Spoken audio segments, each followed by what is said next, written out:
உங்களை அன்புடன் வரவேற்பது உங்கள் டிஎஸ்எஸ் ஸ்டுடியோஸ். ஃப்ரெண்ட்ஸ் எல்லாம் சூப்பராக இருப்பீங்க நினைக்கிறேன். விளம்பரங்களை பற்றி நீங்கள் என்ன நினைக்கிறீங்க? விளம்பரங்கள் ஒரு நிறுவனத்துக்கு ரொம்ப முக்கியம். அதே மாதிரி வேலை தேடுறவங்க, சில பொருட்களை வாங்கணுங்கிறவங்க எல்லாருக்குமே அந்த விளம்பரங்களை பார்த்து தான் அவங்க முயற்சி பண்ணுறாங்க. குறிப்பாக நம்ம வேலை தேடுற இளைஞர்கள் என்ன பண்ணுறாங்க? விளம்பரங்களை பார்க்குறாங்க. பல இடங்களில் இந்த விளம்பரம் வருது. சினிமாவில் வருது, டிவியில் வருது, பேப்பரில் வருது. சாதாரண நியூஸ் பேப்பரில் கூட ஒரு துண்டு சீட்டு மாதிரி வச்சு விளம்பரம் பண்ணுறாங்க. அந்த மாதிரி அந்த விளம்பரங்கள் இருந்தால் தான் ரெண்டு பேரும் தொடர்பு கொள்ள முடியும். விளம்பரம் இல்லைன்னா தொடர்பு கொள்ள முடியாது. கிட்டத்தட்ட அது ஒரு மீடியேட்டர் மாதிரி. பல பேர் பாருங்கள், பல விதமாக விளம்பரம் பண்ணுறாங்க. இன்றைக்கி ஒரு விளம்பரத்தை பார்த்துட்டு ஜஸ்ட் லைக் தட் கடந்து வர முடியல.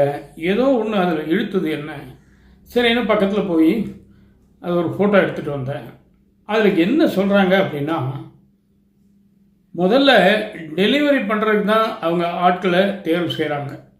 சாதாரணமாக டெலிவரி தான். நம்ம என்ன சொல்லுவோம்? Delivery boy, delivery man. இவங்க என்ன சொல்லியிருக்காங்க பாருங்கள், டெலிவரி எக்ஸிக்யூட்டிவ்ஸ் அப்படிங்கிறாங்க. உண்மையிலேயே இது ஒரு பெரிய விஷயம். இது வரைக்கும் நான் கேள்விப்படாத ஒன்று.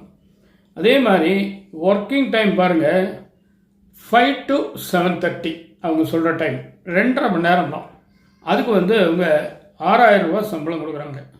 ப்ளஸ் இன்சென்டிவ் அப்படின்னு ஒரு வார்த்தை இருக்குது. அது அவரவர்களுடைய திறமைக்கும் தகுதிக்கும் ஏற்ப பர்ஃபார்மன்ஸ் அப்படின்னு சொல்கிறோம் இல்லைங்களா, அதை பொறுத்து நிர்ணயம் பண்ணுவாங்க. அப்போ நான் அவங்களுக்கு ஃபோன் பண்ணி விசாரித்தேன், இந்த ஸ்கீம் இப்போ இருக்கான்னு கேட்டேன். இருக்குங்க அப்படின்னாங்க.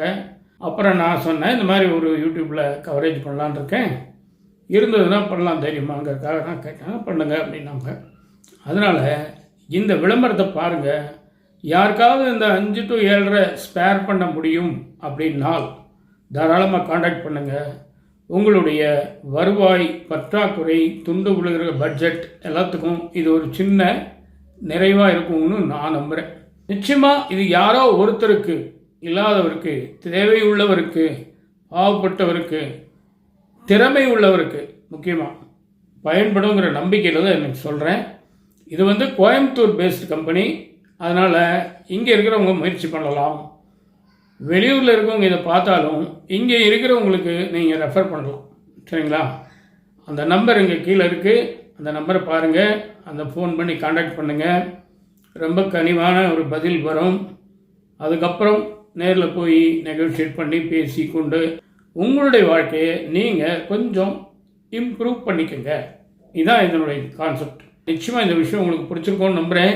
உங்கள் மேலான கருத்துக்களை எதிர்பார்க்குறேன். மீண்டும் அடுத்த எபிசோடில் சந்திப்போமா? அதுவரை உங்களிடம் விடைபெறுவது உங்கள் அன்பன் டி. சண்முக சுந்தரம், போத்தனூர், கோயம்புத்தூர். நன்றி, வணக்கம், வாழ்த்துக்கள்.